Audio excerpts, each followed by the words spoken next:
Hey, what's up guys? Hardleg Joe here with the What a Deck profile for the Hardleg Spirit deck 2017, aka Anti-Meta Spirit. I'll just go over everything in here, and then I'll explain how it works. So for monsters, we're playing 1 Dark Dust Spirit, 2 Yamada no Kami, 1 Fenshuang, 1 Yaksha, 1 Hebo, Lord of the River, 3 Jurigedo, 3 Aratama, 3 Nikitama, 3 Ash Blossom, 1 Maxi, and 3 Battle Fader. The spells, we have 1 Raigeki, 3 Creature Swap, 2 Dark Hole, and 2 Pot of Duality. For traps, we're playing 2 Switcheroo, 3 Legacy of Yatagarasu, 3 Drowning Mirror Force, and 2 Unending Nightmare. The extra deck is 1 Dark Stripe Fighter, Black Rose Moonlight Dragon, Black Rose Dragon, Old Entity has Stewart, number 39 Utopia Beyond, Photon Strike Bouncer, Utopia the Lightning, Regular Utopia, Dark Rebellion Ixie Dragon, number 59 Crooked Cook, 101 Castell, Gagaga Samurai, Gagaga Cowboy, and Slacker Magician. The side deck I'll go over in a moment. So this is a Spirit toolbox mostly, which basically means you have a lot of different tools, a lot of different things this can do,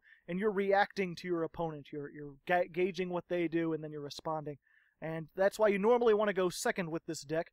The Spirits themselves, we're playing quite a few of them. They all have a couple qualities in common, namely, they can't be special summoned, and during the end phase of the turn they're normal summoned or flip face up, you return them to the hand. So a lot of times you're having a clear field. That's why we could play things like Drowning Mirror Force, that's when your opponent's monster declares a direct attack, shuffle all their attack position monsters into the extra deck, or Battle Fader, that's when they declare a direct attack. You could special summon this and end the battle phase. Both of these are here to protect you, because oftentimes you'll have nothing on the field whatsoever. We're also playing Jurigedo, who basically during either player's battle step, you could special summon him. He's a decent 1700 beater with 4 stars, and he also has the effect that you can tribute him to give a monster you control 1000 attack, which could be useful for OTKing or for getting like just that additional amount of damage. It has good tech uses, but more often than not we're just using it to special summon, either to block an attack or to go into rank 4 plays during the main phase 2. And this deck does do rank 4 plays pretty well. We got a pretty sizable rank 4 toolbox here, and that's mostly because of Nikitama. Nikitama says the turn that you summon this, you can normal summon again if it's a spirit monster. And so we've got quite a few level 4 spirit monsters, so if nothing else, you can Nikitama and then normal summon one of your other spirit monsters, or go into the battle phase, special summon Jurigedo, and then make any of your rank 4 monsters. Like I said, this is kind of a toolbox, so make whatever you want, but I find the Gagaga Samurai is pretty good in this because we got a lot of field wipes. Utopia the Lightning, very good for getting over things that can't be destroyed. And Crooked Cook, because while you control no other cards, this card is unaffected by other cards' effects. So if you've cleared the field and you're going to have nothing on your field, this can be pretty decent because it's difficult to get rid of when it's unaffected by all other card effects. Other than that, the Spirits themselves have some pretty good utility. Aratama's probably one of the best ones as far as getting your combos going. When it's normal summoned, you can add any spirit monster from your deck to your hand, including the higher level ones. So this is why we can get away with playing one-ofs. And because it comes back to your hand during the end phase, then next turn you can summon it again and keep adding more things. As for the tools we have, it's Dark Dust Spirit and Fenshuang are probably the 2 most powerful. They both have trigger effects when they're summoned. Dark Dust Spirit will destroy all other face-up monsters on the field, and Fenshuang will destroy all your opponent's set spell traps.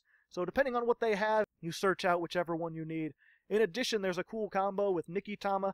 Nikitama, in addition to letting you normal summon again, has this effect that when it hits the graveyard, while you have a spirit monster on the field, you get to draw a card. So what you can do is normal summon Nikitama, then tribute summon him, because you get that additional normal summon for one of these 2, and both of the effects will activate at the same time, Nikitama's draw effect and Fenshuang or Dark Dust Spirit's trigger effect. Since they go at the same time, you get to choose the order. So what you can do is be like, Dark Dust Spirit goes first, Nikitama goes second, and then they can't Solemn Strike your Dark Dust Spirit. They can't negate the effect. You can just blow up all the back row without having to worry about it. So there's the cool combo with that, and then in addition, we're also playing the Yamada no Kami. This is the only spirit that can be special summoned. You special summon it by banishing another spirit from your graveyard. So if you've done that combo and you have Yamada no Kami, you can then banish any of these, special summon him. He's a pretty decent 2200 beat stick, and if he destroys a monster, you can destroy a spell trap. More importantly, he's level 6, just like Fenshuang and Dark Dust Spirit are.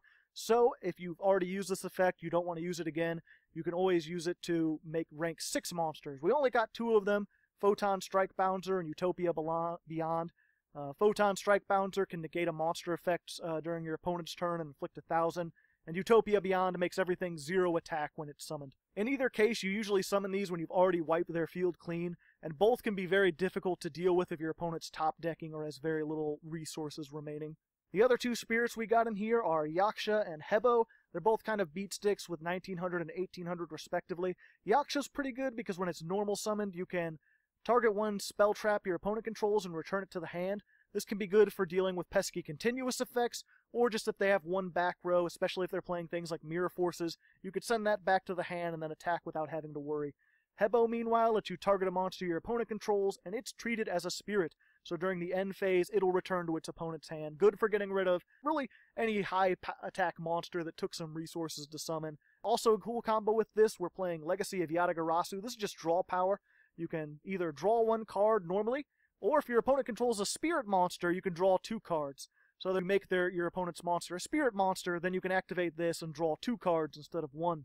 That also works pretty well with Creature Swap. This is a staple of the spirit monster. If you don't know, this is non-targeting. Each player chooses one monster they control and switches control of these monsters, and that's permanent. But because the spirits return to your hand during the end phase, it's basically you take your opponent's monster and you don't lose anything.